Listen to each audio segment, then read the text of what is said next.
Gadis desa menyelamatkan sang pemuda yang tenggelam. Pemuda ini ingin membalas budi karena telah menyelamatkan hidupnya. Dibalas oleh tubuh.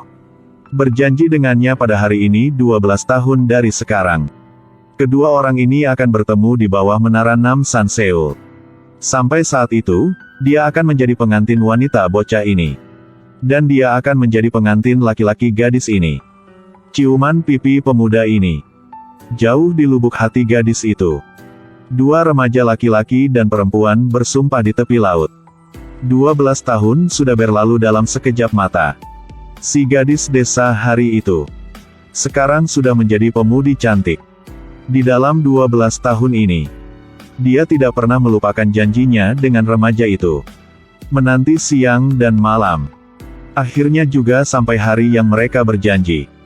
Pertama kali, Seo-woo naik ke kereta api untuk keluar kampung. Dia harus pergi ke Menara Namsan di Seoul. Menjadi istri Cha Dal-bong. Cha Dal-bong. Dal-bong pada saat ini sudah menjadi seorang pria ganteng. Hari pertama, dia berangkat kerja dan bangun kesiangan. Tapi dia sudah terlupa perjanjian Seo-woo. Sangat minta maaf. Mungkin adalah aturan dari takdir. Itu karena aku terlalu banyak tidur. Dua orang naik kereta yang sama. Tapi keduanya tidak saling mengenal. Bisakah saya bertanya apakah ini mobil yang pergi ke Seoul? Hal itu. Ini adalah Seoul. Oh benar ya. Ketika pria itu tidak memperhatikan, pencopet mengambil dompetnya. Pria itu buru-buru mengejar. Tapi akhirnya dia masih membiarkan pencopet lolos. Sang pria ini sangat marah. Dia baru saja melihat Seo-woo lewat. Pasti dia adalah rekannya. Segera berlari datang dan ambil baju Seo-woo.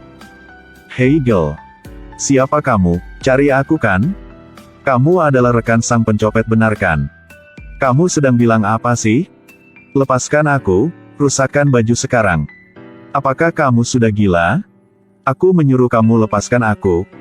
Kamu tidak bisa pergi. Kedua orang ini pergi ke kantor polisi.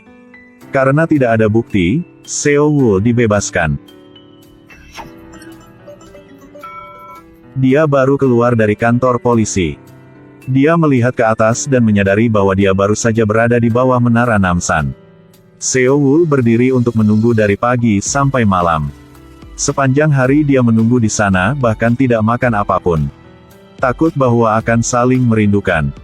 Tetapi pada akhirnya, dia masih tidak sabar menunggu anak laki-laki itu datang menemuinya. Sampai menara Namsan tutup.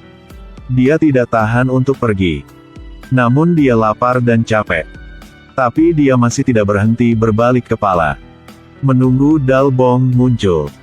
Harga ini tidak akan tersedia lagi. Ini adalah produk kami. Ayo, ayo.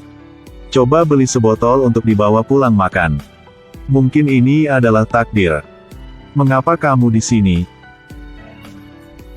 Saat ini langit tiba-tiba hujan deras. Dal-bong tidak sengaja menumpahkan toples. Seo-woo dengan baik hati tidak berpikir banyak segera berlari datang untuk membantu. Pada saat ini, Dal-bong baru menyadari. Pada pagi dia sudah salah paham gadis ini. Maaf ya. Karena ada orang memberitahu ke polisi. Mengundang kedua orang mengikuti saya kembali kantor polisi. Sebenarnya hari ini, Dal-bong ditipu menjadi perusahaan pemasaran multi-level. Dengan bodohnya menandatangani lembar pembayaran 1 juta won. Membeli sekantong produk perusahaan. Dia harus menjual semua produk ini. Untuk mendapatkan kembali modal yang dia bayar. Situasi tidak berdaya, Dal-bong hanya bisa pergi ke Menara Namsan dengan banyak orang untuk menjual. Hasilnya dilaporkan ke polisi oleh orang yang lewat. Apakah kalian berdua bersama? Dia hanya membantu saya mengambil aja. Tidak berhubungan dengan saya. Jadi sudah mengganggu kamu, kamu bisa pulang dulu. Siapa namamu? Nama saya adalah Cha Dal-bong. Siapa namamu? Dal-bong, Cha Dalbong. Cha Dalbong. Jadi kamu belajar di sekolah apa? Siapa nama sekolah? SMA Jinsi. Aku bertanyamu, sebelumnya apakah kamu belajar di SMA Jinsi? Mengapa kamu tahu? Jadi apakah rumahmu di kawasan Sungindong? Kamu berkena dengan aku.